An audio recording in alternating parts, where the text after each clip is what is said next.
नमस्कार साथियों, सात्विक होलिस्टिक हेल्थ यूट्यूब चैनल पर एक बार फिर एक बहुत ही नया और बहुत ही इंटरेस्टिंग विषय लेकर आपके सामने प्रस्तुत हुआ। हम सभी जानते हैं कि WHO तक ने स्पिरिचुअल डायमेंशन हेल्थ को तवज्जो देनी शुरू करी है। पूरी दुनिया में इस पर काम हो रहा है कि फिजिकल, मेंटल, सोशल के अलावा स्पिरिचुअल डायमेंशन बहुत महत्वपूर्ण है। ये वैज्ञानिकों को, डॉक्टर्स को समझ में आ रहा है। सवाल ये है कि एक आम आदमी के लिए स्पिरिचुअल डायमेंशन के क्या मायने हैं, उसका साइंटिफिक एविडेंस क्या है। वैसे तो अध्यात्म आस्था का विषय है, जिसे विश्वास है उसे अनुभव भी होता है। और हमारे देश में तो एक से एक महान स्पिरिचुअल हस्तियां हुई हैं, स्पिरिचुअल लीडर्स हुए हैं। रामकृष्ण परमहंस ले लीजिए, स्वामी विवेकानंद, रमन महर्षि, महर्षि अरविंद, अनगिनत, Kabir, Nanak, Tulsi ji, Meera ji.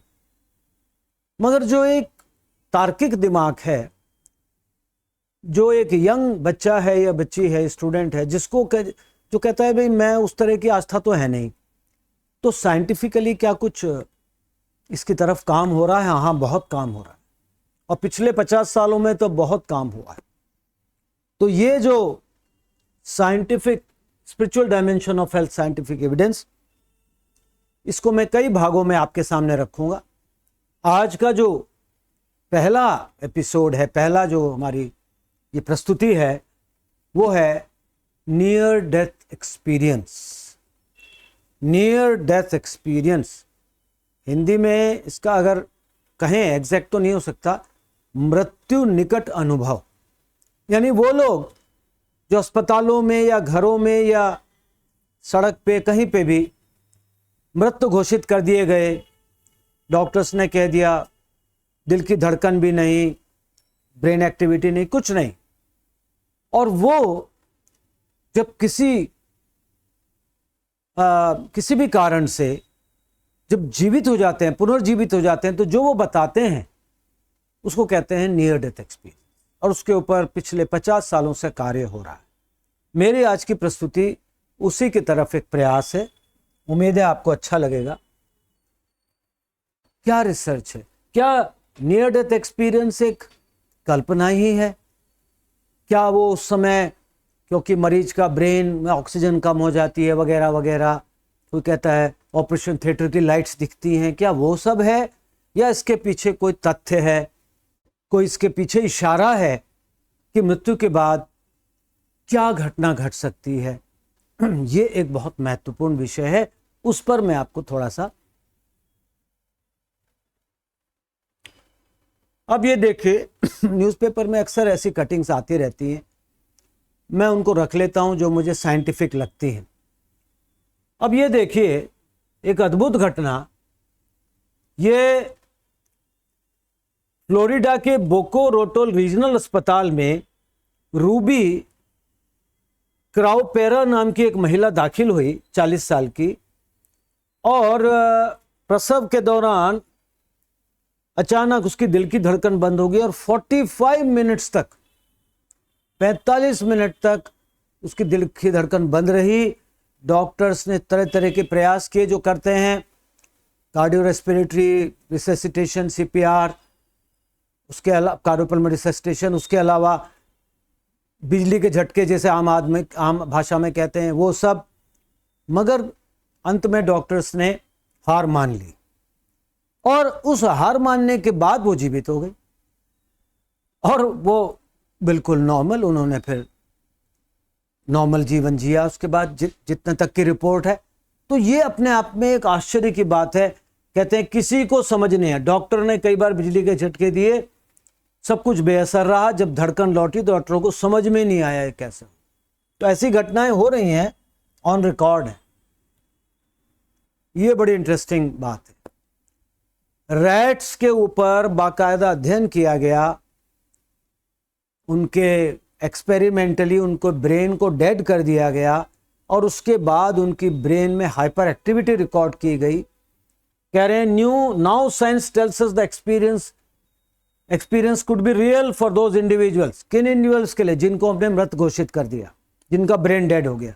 There is actually biological basis for that, says Jimo Borjigin of university of Michigan. There is a scientific basis in their brain, it is really happening in their brain during the very early period of cardiac arrest. तो यानी experiment level पे भी अब ये बात सिद्ध होती जा रही है कि जो एनडीई है वो काल्पनिक नहीं है, वो हेलुसिनेशन नहीं है जैसा बहुत से लोग कहते हैं। उसके पीछे ऐसा लगता है कि तथ्य है।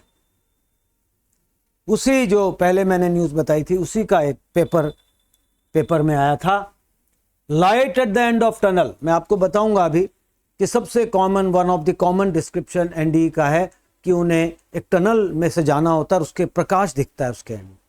तो वो कह रहे हैं light at the end of tunnel, near this experience may not just be figment of imagination. ये काल्पनिक हो नहीं। और सवाल ये है कि कल्पना कौन कर रहा है जब ब्रेन डेड हो गया? कल्पना करने वाला तो ब्रेन ही है।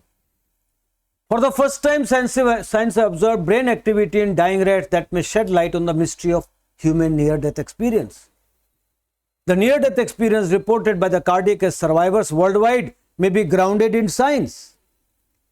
कार्डियक अरेस्ट के सर्वाइवर्स में आगे आएगा लगभग 20% में कुछ ना कुछ वो नियर डेथ एक्सपीरियंस जैसा बताते हैं। तो ये कह रहे हैं कि वो जो है हो सकता है वो साइंटिफिक हो, उसका सच्चाई अब सामने आ रही है। और ये जो है हाइपर अलर्टेड स्टेट, उन्होंने कहा हाइपर अलर्टेड स्टेट में होते हैं। ये पहली स्टडी है जिसमें इन्होंने इस तरह से काम किया है। और आगे कहते हैं we reason that near death experience stems from the brain activity, उसका न्यूरोलॉजिकल बेसिस बता रहे हैं। इस तरह से ये बहुत बड़ा काम होने जा रहा है, हो रहा है। अब ये और भी आगे की बात बताऊं, इसको तो बिल्कुल ही हम कह ही नहीं सकते कि इसमें कोई गुंजाइश है किसी तरह की कल्पना की। ये कहते हैं life after death at least for a little while is for real. London की बात है, ये 2014 में टाइम्स ऑफ इंडिया में निकला था। और कह रहे हैं कि भाई the new study said they heard compelling evidence that patient experience real events up to 3 minutes after this had happened and could recall with accuracy what they had been when they had been resuscitated। जब उन्हें वापस ला दिया गया, brain dead था, heart में कुछ नहीं था, उस बंदे ने जो है सैम पर्निया की रिसर्च है, ये असिस्टेंट प्रोफेसर हैं state university of New York and farmer research fellow at university of Southampton. ये एक ब्रिटिश डॉक्टर हैं जिन्होंने एनडी पर बहुत काम किया। इनकी पुस्तक भी है, मैं आगे दिखाऊंगा, what happens when we die. ये बहुत काम कर रहे हैं इस पे। तो उन्होंने कहा पहली बार one man however give a very credible account of what was going on while the doctors and nurses tried to bring him back to life। पहली बार ऑन रिकॉर्ड आईसीयू में उसने, बंदे ने 3 मिनट का एक्यूरेट अकाउंट दिया, doctors क्या कर रहे थे, नर्सें क्या कर रही थी, सब कुछ। और 3 मिनट का ऐसे पता चला कि वहां पे जो बीप बजती थी वो हर 3 मिनट में बजती थी। तो उसने वो ब्लीप सुना। So we could time how long the experience lasted. और इसके ऊपर स्टडी भी चली है 2008 से, aware programme, awareness during resuscitation. और इस स्टडी में यह आया है कि जो कार्डियक अरेस्ट वाले जो पेशेंट्स थे उनमें 9% had experience compatible with NDE and 2% exhibited full range of NDE। तो ये स्टडी आपके सामने दिखाई मैंने। अब अगली उस पर चलते हैं, उसी के आधार पर जो टनल की बात आई थी, ज़्यादातर NDE एक्सपीरियंसेस में जो लोग बताते हैं उसमें टनल का इमेज सबसे महत्वपूर्ण है। वो बताते हैं हम एक सुरंग जैसी में से गए और उस सुरंग में से यात्रा करते करते हमें उस एंड में एक अद्भुत जीवित प्रकाश के दर्शन हुए। उसके बारे में मैं आगे भी बताऊंगा। और इस तरह की पुस्तकें अब आ रही हैं well written books. Sam Parnia जो रिसर्च फेलो थे साउथहैम्पटन हॉस्पिटल में, बहुत मशहूर डॉक्टर हैं, बहुत बड़ा काम कर रहे हैं इस विषय पर। A British scientist doctor Sam Parnia study on heart attack patient says he is finding evidence that suggest that consciousness may continue after the brain has stop functioning. बहुत बड़ी बात कह रहे हैं, brain dead but consciousness continue रखती है। इसका मतलब क्या, इसका मतलब समझ रहे हैं आप? इसका मतलब consciousness may be beyond the brain, जिस पर डिबेट चल रही है दुनिया भर में। कॉन्शियसनेस ब्रेन के थ्रू मैनिफेस्ट हो रहा है, बट वो ब्रेन के बिना भी रह सकता है, ऐसी बात भी चल रही है। तो उसी की तरफ इशारा कर रहे हैं। And the patient is clinically dead. The studies are significant and that we have a group of people with no brain function, who had well structured lucid and thought process with reasoning and memory formation at the time when their brain showed no function. Brain में कुछ भी नहीं था, मगर Sam Parnia कह रहे हैं उस पीरियड में भी जैसा वो पेपर कटिंग में था, they had clear memory formation, they had reasoning. तो वो कहां से आई जब ब्रेन फंक्शनिंग नहीं था? अब आगे चलते हैं। अब आती हैं doctor Kübler Ross. Kübler Ross एक बहुत महान हस्ती हैं, साइकियाट्रिस्ट हैं ये, और इन्होंने अद्भुत कार्य किया है। इन्होंने हजारों पेशेंट्स को डेथ के टाइम उनका इंटरव्यू लिया है, मतलब उनके साथ उनकी सेवा करी, अंतिम क्षणों में उनके साथ रही और उनकी सेवा करते रही, उनसे पूछती रही, उनसे बातें करती रही। इनको मदर ऑफ थैनेटोलॉजी भी कहते हैं। थैनेटोलॉजी मतलब study of death and dying. इन्होंने in the field of death and dying has interviewed thousands of dying patient, some of whom had near death experience। हजारों मृत्युशैया पर लोगों का इन्होंने इंटरव्यू लिया और उनमें से कुछ एनडीई का अनुभव किया उन्होंने, कुछ तो करेंगे ही। वो बहुत महत्वपूर्ण बात है, उन्होंने 4 फेजेस उन सब से इंटरव्यू लेके उन्होंने मोटे तौर पर डेथ के प्रोसेस के 4 स्टेप्स गिनाए। अब वो कौन से स्टेप्स हैं? पहला, in the first phase people floated out of their bodies, they knew what was happening, heard discussion other people were having. इस फेज में वो, जैसे हम कह सकते हैं, वो अपने शरीर से एक तरह से ऊपर उठ गए और अपने शरीर को देख रहे हैं, क्या हो रहा है उसके साथ देख रहे हैं, लोग क्या कर रहे हैं वो देख रहे हैं, जैसा कि वो पेपर में आईसीयू में मैंने अभी बताया, वो सब सुन रहा था डॉक्टर क्या कर रहे हैं। ये वो वाला फेज है, मगर अभी वो उस शरीर से या उस वातावरण से जुड़ा हुआ है। सेकंड में left their bodies behind and reported being in state of life after that can only be defined as a spirit. अब वो शरीर से, उस वातावरण से वो कट ऑफ हो गए और एक एनर्जी फॉर्म में आ गए और एनर्जी को महसूस कर रहे हैं, जिसको हम आत्मा कहें, स्पिरिट कहें, जो भी कहें, क्वांटम एनर्जी कहें। दूसरा फेज। तीसरा, by entering what was commonly known as tunnel, a transitional gate through which people recounted variety of different images. At the end they saw a light. ये सबसे महत्वपूर्ण बिंदु है। और ये मैं एक बात और बता दूं, यहाँ ये जो अनुभव हैं, ये अलग अलग रिलीजन के लोग, अलग अलग कंट्री के लोग, अलग अलग आयु के लोग, जिसमें 5 साल के बच्चे भी हैं, 60 साल के भी हैं, 80 साल के भी हैं, मेल फीमेल, अलग अलग धर्मों के, अलग अलग देशों के, अलग अलग जातियों के, उन सब का निचोड़ है ये। यानी ऐसा नहीं है कि खाली हिंदुओं को हो रहा है या खाली क्रिश्चियंस को हो रहा है या खाली उनको हो रहा है या खाली मुस्लिम्स को हो रहा है या खाली जूस को हो रहा है या खाली बुद्धिस्ट को हो रहा है, ऐसा नहीं। इन्होंने देखा वो सब में कुछ कॉमन है जो इंपॉर्टेंट है। क्या देखा? They felt the light radiating intense warmth, energy, spirit and love. Love most of all unconditional. उस प्रकाश में से क्या मिल रहा था उन्हें मिल रहा था इंटेंस वार्मथ, अपनापन, प्रेम का अपनापन, एनर्जी, स्पिरिट एंड लव। और सबसे ज्यादा उनको लगा लव, अनकंडीशनल। ऐसा लव, ऐसा प्रेम जो किसी कंडीशन से, किसी शर्तों से बंधा हुआ नहीं है। अब ये लास्ट फेज है, ये भी बहुत महत्वपूर्ण है। In this state people went through a life review. एक जीवन का जैसे एक हम मैच हमने मिस कर दिया, अभी फाइनल जो इंडिया इंग्लैंड का हुआ था हम नहीं देख पाए, ड्रॉ जो हमने जीता था, तो कोई आदमी हाईलाइट देखे बैठ के शाम को टीवी पर, ऐसा सा कुछ बहुत फास्ट स्पीड से उन्हें अपने जीवन की सारी घटनाएं बचपन से लेकर अब तक क्या क्या किसके साथ किया। They were shown that everybody's life is intertwined, that every thought and action has a kind of ripple effect on every other living being on the earth, on the planet. यानी उन्हें दिखाया गया तुम जो भी करते हो उसका पूरे मानव जाति पर, पूरी पृथ्वी पर उसका प्रभाव पड़ता है, या तो अच्छा या बुरा।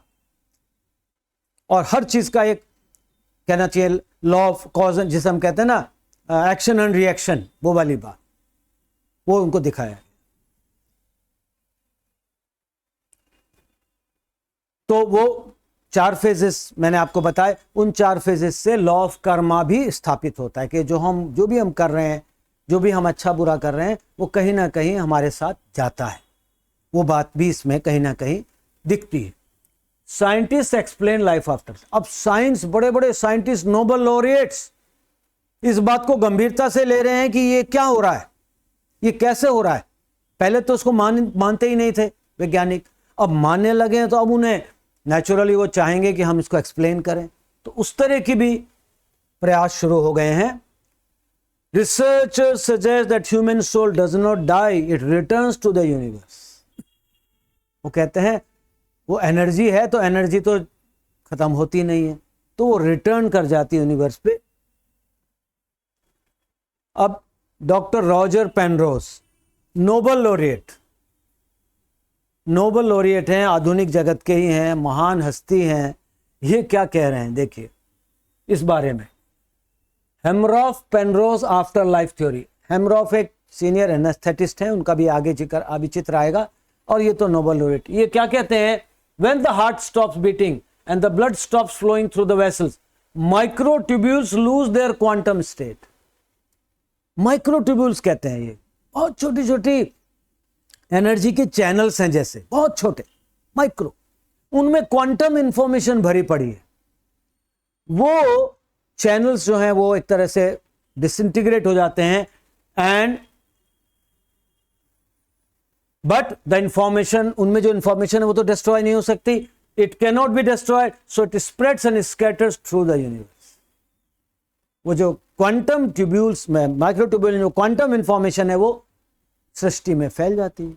ये इन्होंने बड़ा सुंदर एक एग्जाम्पल दिया। अभी इनके जो साथी हैं doctor Stuart Hameroff, anaesthesiology, university of Arizona, इन दोनों की ये कंबाइंड थ्योरी है। कहते हैं if a patient survives they reveal that they saw as some kind of white light का जिक्र आया अभी, and even living their body, if the die the quantum information can exist out of the body for an unidentified time. वो जो quantum information उसमें भरी हुई थी वो अनंत काल के लिए यूनिवर्स में अवेलेबल है। This what we call soul. Doctor Hameroff कहते हैं इसी को हम सोल कहते हैं। तो बड़े इंटरेस्टिंग चीजें आ रही हैं साथियों इसके बारे में। ये वो महान व्यक्ति हैं जिन्होंने आज से लगभग 40 वर्ष पूर्व पहली बार नियर डेथ एक्सपीरियंस का जो शब्द है वो इन्होंने ही यूज किया था। तब ये फाइन एमडी कर रहे थे यूएस में, और इन्होंने पहली बार इंटरव्यू लेके इंडी नाम की चीज करी थी। इनकी पहली पुस्तक आई थी, मैं आपको दिखाऊंगा आज। ब्रूस ग्रेसन एमडी डॉक्टर हैं, एक महान डॉक्टर है मैं कहूँगा, विचारक हैं, और वो इंटरनेशनल बाकायदा साथियों international association of near death experience है, ये इसके प्रेसिडेंट भी रहे हैं। और इनकी एक पुस्तक अभी आई है आफ्टर मतलब a doctor explains what near death experience reveals about life and beyond. तो ऐसी बात नहीं है कि ये इस पर काम नहीं हो रहा है, बहुत अच्छा काम हो रहा है। और ये आपके सामने है Kenneth ring, lessons from light. Lessons from light मतलब उस लाइट, फिर वही लाइट आ गई, उसमें क्या मिलता है, what we learn from near death experience. ये इसके वाइस प्रेसिडेंट भी रहे हैं इंटरनेशनल एसोसिएशन एनडीई के। ये बड़े सीरियस लोग हैं, बड़े, ऐसी बात नहीं है भारतीयों ने काम नहीं किया है। वैसे तो भारतीय ज़्यादातर इसको वैसे ही मानते हैं बिना रिसर्च के ही, बट फिर भी काम तो किया है। डॉक्टर सतवंत पसरीचा निमहैंस बेंगलोर में, जो प्रीमियर इंस्टीट्यूट है हमारा मेंटल हेल्थ का, वहाँ ये प्रोफेसर रही हैं, अब तो रिटायर हो गई हैं, देहरादून में रहती हैं। मेरा इनसे संपर्क भी रहा है, बहुत अच्छा काम करती हैं, बहुत अच्छी क्लिनिकल साइकोलॉजिस्ट है। इन्होंने एक पुस्तक लिखी, can the mind survive beyond death, और ये बिल्कुल साइंटिफिक किताब है। जैसे हमारी, मैं तो डॉक्टर हूँ, प्रोफेसर हूँ, तो जैसे हमारे मेडिकल में जिस तरह की किताबें लिखी आती है रिसर्च की, वैसी ही किताब है, वेरी वेरी साइंटिफिक, बहुत लॉजिकल पुस्तक इन्होंने लिखी है। इन्होंने रीइंकार्नेशन के बारे में भी लिखा है, एनडी के बारे में, 2 वॉल्यूम्स में है। तो ये पुस्तक भी है हमारे सामने। और रेमंड मूडी साहब की वो ग्राउंड ब्रेकिंग बुक, जिसकी 40वीं एनिवर्सरी मनाई जा रही है, 40th एनिवर्सरी, जिसमें इन्होंने, ये हिंदी में भी अवेलेबल है और मैं समझता हूं शायद अनेक भाषाओं में है, क्योंकि ये क्लासिक है जिसने इस टॉपिक को दुनिया के सामने ओपन किया। और देखते हैं, ये किताब शायद आपने देखी हो या सुनी हो। अगर नहीं देखी सुनी है, मैं आपसे कहूँगा ये आप जरूर देखिए, पढ़िए। इस किताब में एक world famous psychiatrist doctor Brian Weiss ने किस तरह अपने पेशेंट का इलाज करते करते कैसे उनके पास्ट लाइफ की परतें खुलती हैं उस पेशेंट की, कैसे वो हीलिंग होती है, अद्भुत है। मतलब जो इस विषय में जानना चाहते हैं उनके लिए बड़ा रिवीलिंग एक्सपीरियंस हो सकता है ब्रायन वीज। और ऐसा नहीं है कि ये जो किताबें लिख रहे हैं ये साइंटिफिक लोग नहीं है। साइंटिफिक लोग नहीं होते तो journal of near death studies कैसे पब्लिश करते और international association of near death studies कैसे बनाते। The Journal of Near Studies is a scholarly peer-reviewed journal that focuses on study of near-death experience. जिस विषय पर जर्नल है, एसोसिएशन है, बड़े बड़े नामी डॉक्टर्स हैं, वो विषय में कुछ ना कुछ तो बात होगी। ऐसे नहीं हो सकता कि उसके ऊपर इतना काम वर्षों से हो रहा है, आगे भी चलेगा। अब यहां विवेकानंद जी को कोट करना जरूरी हो जाता है। A scientific person is not the one who rejects a new theory without giving it a try, but the one who keeps his judgment suspended, carrying out experiments with an open mind. Vivekananda कहते हैं scientific person उसे कहेंगे कोई नई चीज को वो एकदम रिजेक्ट नहीं करता, अरे नहीं कुछ नहीं होता एंडी क्या है, वो उस पर गहन अध्ययन करता है या करती है, उस पर विचार करता है, उसके बाद उसको एक्सेप्ट या रिजेक्ट करता है। तो इसी तरह से इस मेरी बात को आपको अगर अटपटी लगी हो, मेरा निवेदन है इस पर विचार करिए, पढ़िए। इसके इंटरनेट पे भी मिल जाएगा आपको, इंटरनेशनल एसोसिएशन ऑफ एनडीई का, देखिए विचार करिए, ठीक लगे तो मानिए, ना ठीक लगे तो ठीक है, कोई बात नहीं, ये आपके ऊपर। तो अब मैं अपने चैनल की तरफ से आपको धन्यवाद देता हूं, आपने ये बात सुनी, और अंत में उन महापुरुष को प्रणाम जिनके आशीर्वाद से, जिनकी प्रेरणा से, जिनके मार्गदर्शन से ये कार्य जो भी हो रहा है वो वहीं से हो रहा है। बहुत बहुत धन्यवाद, नमस्कार, खुश रहिए।